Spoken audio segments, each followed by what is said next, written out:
தேவனோடு கூட சேர்ந்து உங்கள் சூழ்நிலையை நீங்கள் பார்த்தீங்கன்னா இப்படி பார்ப்பீங்க. ஒரு சேனையே வந்தாலும் நீங்கள் சொல்லுவீங்க, பாஞ்சு போயிடுவேன் நான், எம்புட்டு நீ கோட்டைச்சுவர் கட்டினாலும் நான் தாண்டி போவேன், அவர் என் கூட இருக்கிறார், அப்படி பேச ஆரம்பிச்சிருவீங்க. என்னை பலப்படுத்துகிற கிறிஸ்துவினாலே எல்லாவற்றையும் செய்ய எனக்கு பலன் உண்டு.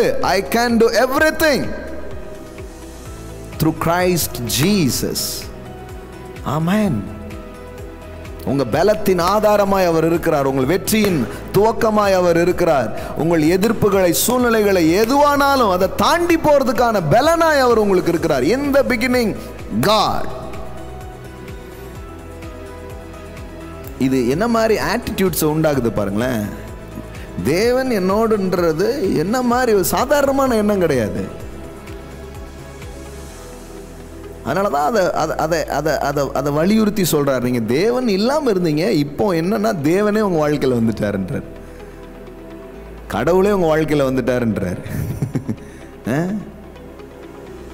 போடா ஆண்டவனே என் பக்கம், எப்படி இப்போ சொல்றாங்க பாருங்க. நமக்கு தான் புரிய மாட்டேங்குது. என்னை பலப்படுத்துகிற கிறிஸ்துவினால எல்லாவற்றையும் செய்ய எனக்கு பலன் உண்டு. I can to all things. சும்மா இல்லை, ஒரு கான்ஃபிடென்ட்டே இல்லாத வாழ்க்கை இல்லை, நம்பிக்கையே இல்லாத ஒரு வாழ்க்கை கிடையாது. I can to all things which he has called me to do through him who strengthens and empowers me. அவர் உங்களை வலிமைப்படுத்துகிறார், உங்களை பலப்படுத்துகிறார். அதனால உங்களால் முடியாதுன்ட்டு எதுவுமே கிடையாது.